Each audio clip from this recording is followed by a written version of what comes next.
নমস্কাৰ ছাৰ বাইদেউসকল, স্বাগতম জনাইছো আপোনালোকক মোৰ ইউটিউব চেনেল অৰূপছ ব্লগলৈ। আজিৰ ভিডিঅ'টোত আপোনালোকক দেখুৱাম শিক্ষা হেতু পৰ্টেলত আপোনালোকে কেনেদৰে OD অৰ্থাৎ অন ডিউটি লিভ অথবা ট্ৰেইনিঙৰ বাবে এপ্লাই কৰিব। পূৰ্বতে শিক্ষকসকলে বিভিন্ন প্ৰশিক্ষণৰ বাবে বিদ্যালয়ত উপস্থিত থাকিব নোৱাৰিলে অথবা বিভিন্ন ধৰণৰ বিভাগীয় দায়িত্বৰ বাবে বিদ্যালয়ত দৈনিক উপস্থিতি দিব নোৱাৰিলে OD অৰ্থাৎ অন ডিউটি লিভৰ বাবে এপ্লাই কৰিছিল। কিন্তু বৰ্তমান শিক্ষা হেতু পৰ্টেলৰ পৰা OD লিভৰ অপশ্যনটো উঠাই দিয়া হৈছে।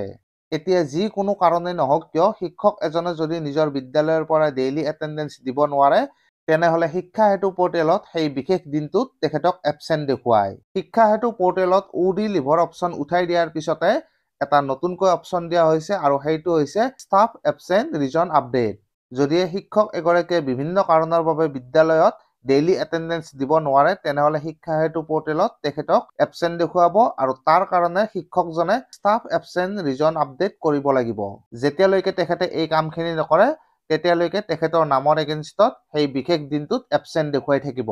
শিক্ষক এগৰাকী নিজৰ বিদ্যালয়ৰ ডিউটিৰ বাহিৰেও বিভিন্ন ধৰণৰ বিভাগীয় কামত নিজৰ বিদ্যালয়ৰ বাহিৰত ডিউটি কৰিবলগীয়া হয়। যেনে ধৰক election duty, census duty, examination duty আদি বিভিন্ন ধৰণৰ ডিউটি তেখেতসকলে কৰিবলগীয়া হয় আৰু এই ক্ষেত্ৰত নিশ্চয়কৈ কোনো এজনে নিজৰ বিদ্যালয়ৰ পৰা ডেইলি এটেণ্ডেন্স দিব নোৱাৰে আৰু তেতিয়া সেই দিনটোত তেখেতক এবচেণ্ট দেখুৱাই থাকিব।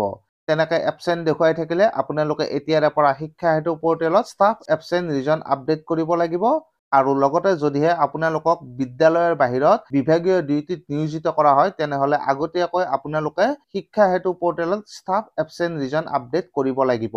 তো এই ভিডিঅ'টিত মই আপোনালোকক ষ্টেপ বাই ষ্টেপ দেখুৱাম আপোনালোকে কেনেদৰে এই কামখিনি কৰিব।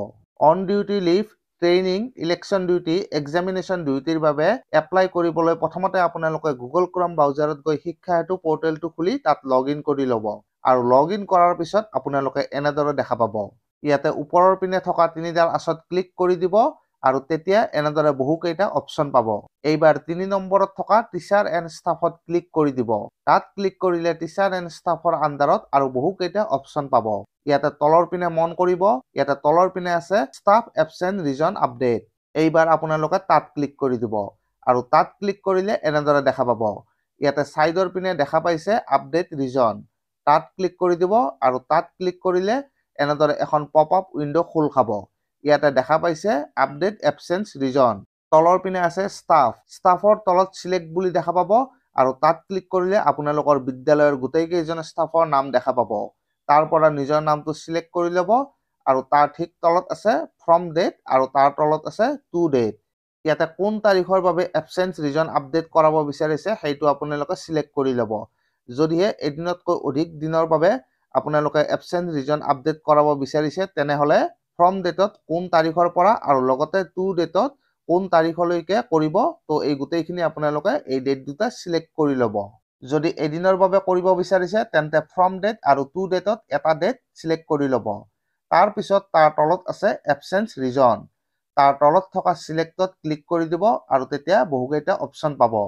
ইয়াতে আপোনালোকক দেখুৱাই দিছো training, election duty, OD, meeting half day, meeting full day, hearing, census duty আৰু এক্সামিনেশ্যন ডিউটি। যিটো কাৰণত এপ্লাই কৰিব বিচাৰিছে সেই কাৰণটো চিলেক্ট কৰি ল'ব আৰু তাৰ তলতে আছে আপলোড ডকুমেণ্ট। যিটো কাৰণত এপ্লাই কৰিব তাৰ ছাপৰ্টিং ডকুমেণ্ট ইয়াতে আপলোড দিব লাগিব, যেনে ধৰক অৰ্ডাৰ কপি। ইয়াতে মনত ৰাখিব আপলোড দিব বিচৰা ডকুমেণ্টখন JPG, JPEG, PNG অথবা PDF ফাইলত থকা হ'ব লাগিব আৰু তাৰ মেক্সিমাম চাইজ হ'ব লাগিব 5 MB। 5 MBতকৈ তলৰ ফাইল ইয়াতে আপলোড দিব আৰু তাৰ তলত থকা ছাবমিটত ক্লিক কৰি দিব। ছাবমিটত ক্লিক কৰাৰ পাছত এনেদৰে দেখা পাব absent reason captured successfully, changes will reflected in 1 hour। 30 মিনিটৰ পৰা এঘণ্টাৰ ভিতৰত এইখিনি শিক্ষা হেতু পৰ্টেলত আপডেট হৈ যাব। তো এনেদৰে আপোনালোকে এতিয়াৰে পৰা শিক্ষা হেতু পৰ্টেলত training, election duty, examination duty আদি বিভিন্ন ধৰণৰ বিদ্যালয়ৰ বাহিৰত কৰিবলগীয়া হোৱা ডিউটিসমূহৰ বাবে বিদ্যালয়ত ডেইলি এটেণ্ডেন্স দিব নোৱাৰিলে শিক্ষা হেতু পৰ্টেলত ষ্টাফ এবচেন্ট ৰিজন আপডেট কৰিব লাগিব।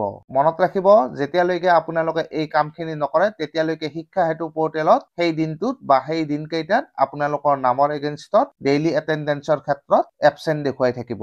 তো আশা কৰিছো আপোনালোকে এই গোটেইখিনি কথা ভালদৰে বুজি পাইছে।